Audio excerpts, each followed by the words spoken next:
Pourquoi se référer à la Bible alors que Dieu s'est révélé à tous les peuples? Bien-aimés, fermez vos Bibles et tous les autres livres écrits de la main des hommes, car aujourd'hui, pour répondre à cette question, nous allons utiliser le premier livre de la loi écrite par Dieu dans chaque être humain. Ce livre, c'est la conscience, siège de l'intelligence et de la sagesse. C'est notre conscience libre des lois morales qui nous enseigne à discerner le bien du mal.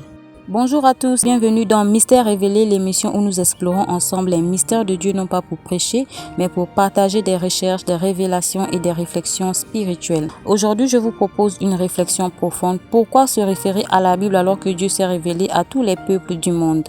Bien-aimés, pour répondre à cette question, regardons les choses avec simplicité et honnêteté, car notre conscience nous juge, nous reproche et nous enseigne à travers nos actes et à travers ce que nous observons par nos yeux. Raison pour laquelle nous ne devons pas croire aveuglement à ce que l'on a entendu, mais de voir plus loin que ce que nos yeux naturels perçoivent et de comprendre que tout ce qui existe, visible ou invisible, a un but, un message, une origine divine.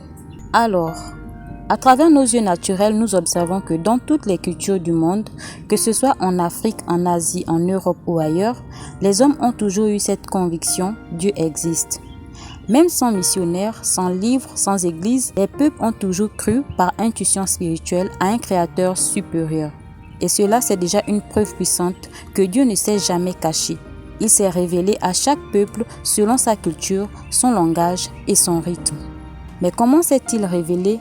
Avant même qu'il n'y ait des livres, des temples ou des prophètes, Dieu a parlé par une voix intérieure, celle des lois morales. Regardez dans toutes les sociétés, on retrouve les mêmes règles. Ne pas tuer, ne pas voler, respecter ses parents, aimer son prochain, ne pas mentir. Ces lois sont universelles même si les mots changent. Pourquoi? Parce qu'elles viennent de Dieu. Dieu les a inscrites dans l'homme qu'il a créé à son image. Et ces lois ne sont pas seulement bonnes pour vivre ensemble, mais elles sont aussi bonnes pour Dieu, car elles reflètent son cœur, sa sainteté, sa justice. Alors oui, Dieu s'est révélé à tous les peuples par ses lois morales communes à tous. Mais il ne s'est pas arrêté là. Il a aussi fait un don particulier à chaque peuple, un outil, une lumière propre à chacun. Prenons quelques exemples.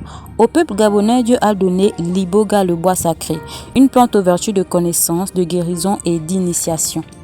Utilisée dans les rites initiatiques du Bwiti, une tradition spirituelle du Gabon. Sa racine contient une substance psychoactive puissante appelée l'ibogaïne, qui agit dans la conscience humaine. L'ibogaïne provoque des états modifiés de la conscience. L'iboga permet aux initiés de mourir symboliquement à leur ancienne vie pour renaître dans une conscience plus élevée. Il ouvre la porte à des visions du monde spirituel. Il ouvre l'accès à une connaissance transmise par les anciens, la réintégration de sa lignée, de son histoire et le dialogue avec les esprits. Donc l'iboga est un arbre de connaissance, un pont entre le visible et l'invisible. Il agit dans l'esprit et dans l'âme. Car en consommant l'iboga, on entre dans une révélation vécue. Un réveil d'une conscience qui murmure. Sous l'effet de l'iboga, on peut ressentir du plus profond de soi que l'on est issu de quelque chose de sacré. On sent que tout est lié, que rien n'est hasard et que la main invisible du Créateur est partout. Pour certains, l'iboga est un éveil, un retour aux origines, une vision intérieure de la création, comme une vérité gravée dans l'âme depuis toujours. L'héritage du bois sacré gabonais nous rappelle que la sagesse ne siège pas seulement dans la conscience, mais la sagesse vit aussi dans la forêt. Donc, l'iboga nous confirme l'existence de Dieu et du monde spirituel. Ainsi, si Dieu a donné au peuple gabonais comme don de révélation le bois sacré qu'on ne peut pas trouver dans d'autres pays, comme par exemple en Égypte et en Israël, Dieu a quand même donné à ces pays des dons différents. Au peuple égyptien, par exemple, Dieu a permis, par la sagesse qui siège dans la conscience, le développement des lois cosmiques, un lien entre l'homme, le ciel, le cycle, l'ordre universel. Des prêtres et initiés égyptiens, comme dans d'autres civilisations avancées, Babylone, Inde, Maya, ont reçu des lois cosmiques. Donc les Égyptiens ont reçu une autre forme de révélation, les lois de l'univers, de l'équilibre, du temps, de l'énergie. Cette loi, ils l'ont personnifiée et donné le nom de Mahat, la déesse, fille du roi soleil. Ils ont compris que tout est lié, que l'homme fait partie de l'univers et que l'ordre cosmique est aussi un ordre moral et un langage de la nature pour montrer l'ordre de la création et l'harmonie de tout. pour montrer que Dieu parle aussi par la création, car le ciel, la terre, les astres, les saisons parlent de Dieu.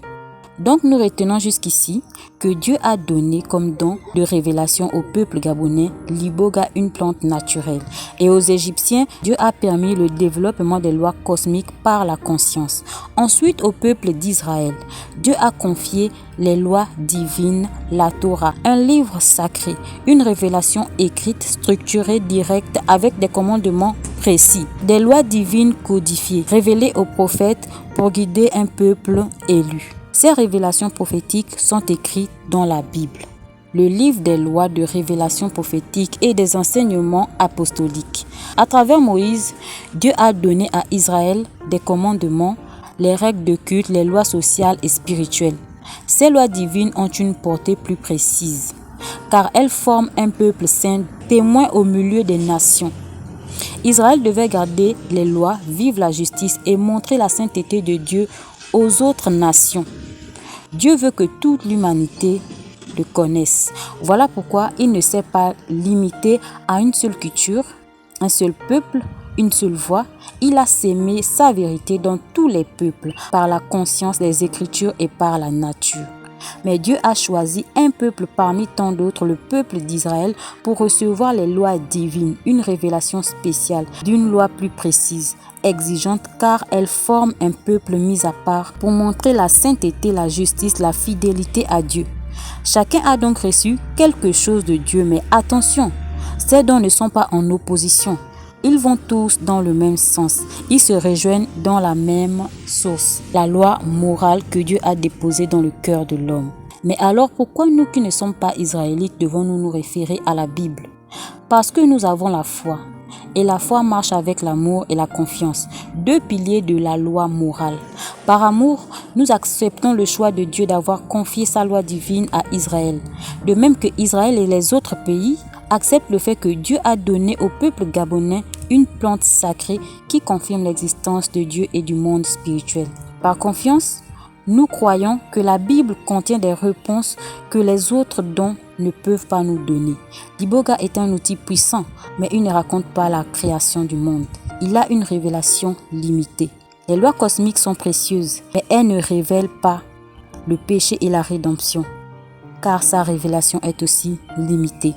Seule la Bible fait. Elle nous parle de l'homme, du monde, du ciel, de la chute, du salut et de la fin des temps. Elle est la carte complète du projet de Dieu pour l'humanité.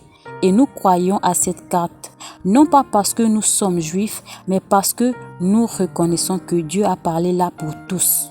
Dieu a donné l'iboga au peuple gabonais pour confirmer au monde son existence. Dieu a permis au peuple égyptien le développement des lois cosmiques pour montrer au monde par la création l'obéissance parfaite à Dieu.